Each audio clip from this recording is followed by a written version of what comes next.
എൻ്റെ പേര് ബാബുലിനാണ്. കനൂച്ചൂർ സ്വദേശിയാണ്. ദേശീയ കൈതറാണ്. സംസ്ഥാനത്ത് 64% പോളിംഗാണ് 5:40 വരെ ആയപ്പോൾ നടന്നത്. എന്ന് പറയാം, സംസ്ഥാനത്ത് നമുക്ക് പറയാം തിരുവനന്തപുരം ജില്ലയിൽ തന്നെ 62% പോളിംഗാണ് നടന്നത്. അതുപോലെ തന്നെ ആറ്റിങ്ങലും 64% പോളിംഗാണ് നടന്നതെന്ന് നമുക്ക് പറയാൻ സാധിക്കുന്നു. ഏറ്റവും പ്രധാനപ്പെട്ട വാർത്തയാണ് എൻ്റെ വാർത്ത ഇപ്പോൾ പ്രേക്ഷകരുടെ മുന്നിൽ നൽകുന്നത്.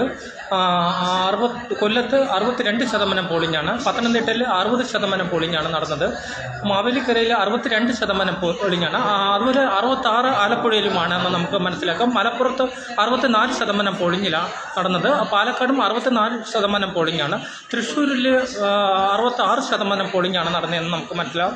വയനാട് 67% പോളിംഗാണ് നടന്നതെന്ന് നമുക്ക് മനസ്സിലാക്കാം. ഏറ്റവും പ്രധാനപ്പെട്ട വാർത്തയാണ് എൻ്റെ വാർത്തയും നൽകുന്നത്. തലസ്ഥാന നഗരിയിലും പോളിംഗ് മന്ദഗതിയിലാണ് ഉച്ചവരെ ഉണ്ടായിരുന്നത്. ഉച്ചയ്ക്ക് ശേഷം 50% നെയ്യാറ്റിൻകര പ്രദേശത്തൊക്കെ പോളിംഗ് നടന്നതെന്ന് നമുക്ക് മനസ്സിലാക്കാൻ കഴിഞ്ഞിരിക്കുന്നു.